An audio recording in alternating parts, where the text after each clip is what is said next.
everyone. I'm hopefully going to make up for that last really long video by this one being fairly short. Still in this section, I think ideally you should pause this and see if you can fill this table in on your own. This is just asking you to generalize what we practiced in example 2. So we worked our way through and we found the antiderivatives of a bunch of different things. And here it's just asking us to try and make that into a formal rule. So pause, try and fill it in, check back in. Okay, so first thing, if k is a known constant, the antiderivative, so if we have a constant function little f, the antiderivative should be a linear function, I guess. I labeled it f at top, we'll just write it in here. So it would be something like kx plus b, and we'll be consistent and make that a c. You can use whatever you want, but since our plus c is what we usually use, we can. So now we have two constants going on, but that's okay. We're assuming that k would be some number that we're already given, which means the antiderivative would be a linear function with slope k and any y-intercept. Reverse power rule, so we did a lot of this one. There is a little restriction here that n can't be -1. There's a different rule for x to the -1, and we will do it shortly. So if x is not equal to -1, then what we need to do is bump our power up by 1. Here, I'm going to write this a little bit differently than I'm starting here. So we're going to have an x to the n plus 1. And then we need to remember that that power is going to drop down in front, and since we don't want it to end up out in front, we multiply by 1 over whatever the new power is. So you can abbreviate that a little bit and say bump the power up by 1 and divide by the new power. It just didn't look like it was going to fit in my little box very well, so I did not do that.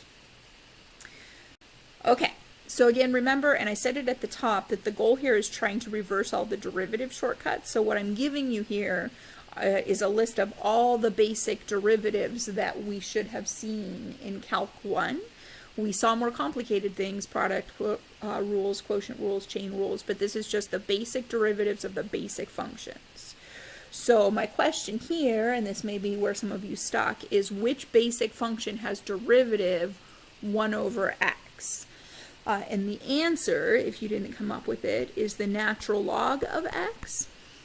But I do want to make a little side note here. I'm being very specific. When we say that the derivative of natural log x is 1 over x, we do have to restrict that to only positive numbers, because the domain of the natural log function is already only positive numbers, and it does not make sense to have a derivative whose domain is bigger than the domain of the function. Sorry, my messy natural log is annoying me.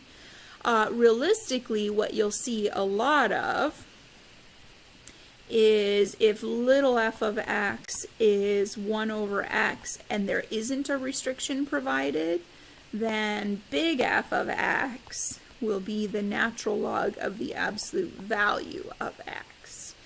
And basically what happens here, that might seem like a really big stretch, but what happens here is if you think about the 1 over x function, it's got tons of symmetry going on. So if we're saying, let me think about what we are saying.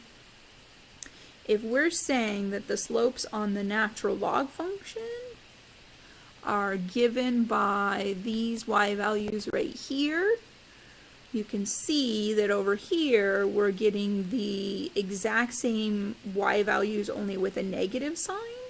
So we basically want the exact same slopes as the log had, only with the negative sign, which looks something, whoa, ignore that crazy jog that did, like this. So if we want the exact same, if we want the exact opposite slopes on the left-hand side, that really just looks like a reflection across the y-axis. And in order to keep both, so if we wanted only one, we'd do the natural log of negative x. That would give us this side over here. But if we want both, we do the natural log of the absolute value of x, which means whether x is positive or negative, it's going to give us the same y values.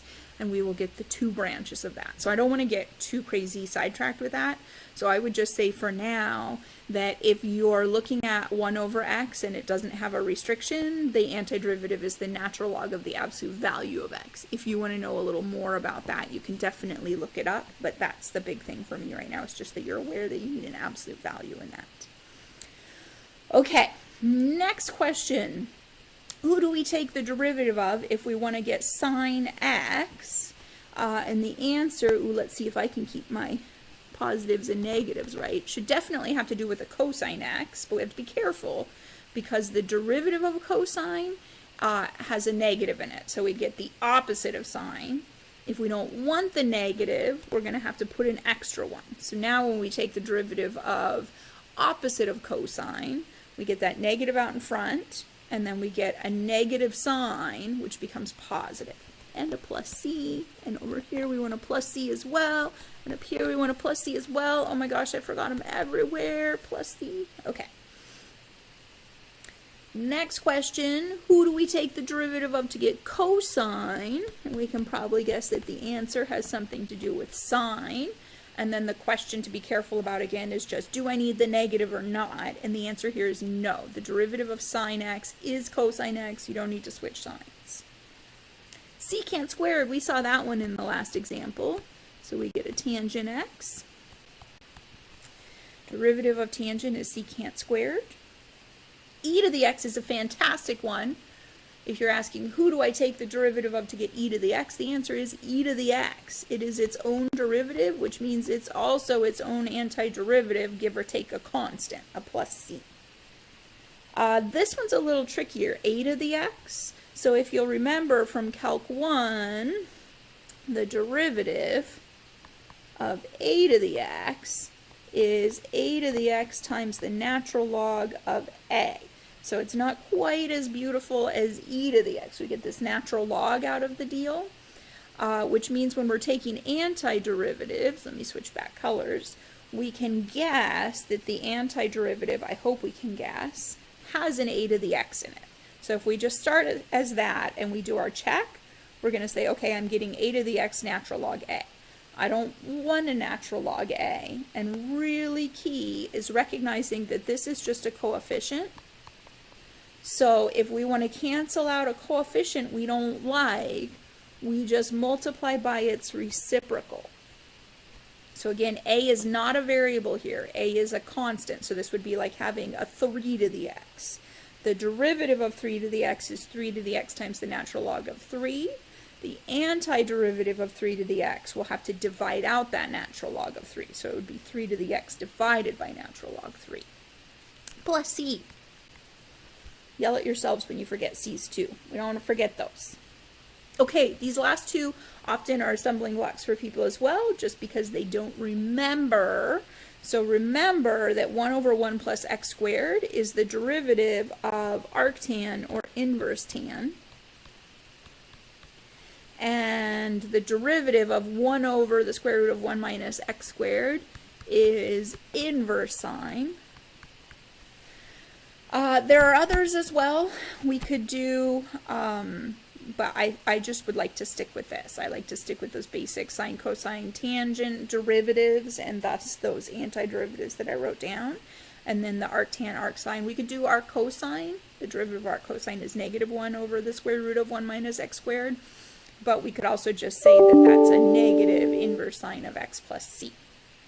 All right, so this is basically your chart of basic shortcuts for, I said basic so many times. This is your chart of basic shortcuts that you want to be memorizing. And again, the goal is actually not really memorizing. It's that you already know your derivative shortcuts, and so just intuitively you understand how to reverse those and get back to these functions. You're not going to have notes or anything on tests, so please don't abuse this. If you need to peek back, then do, but your goal is to be able to do this without any peeking before you get to any exam. Thanks for watching.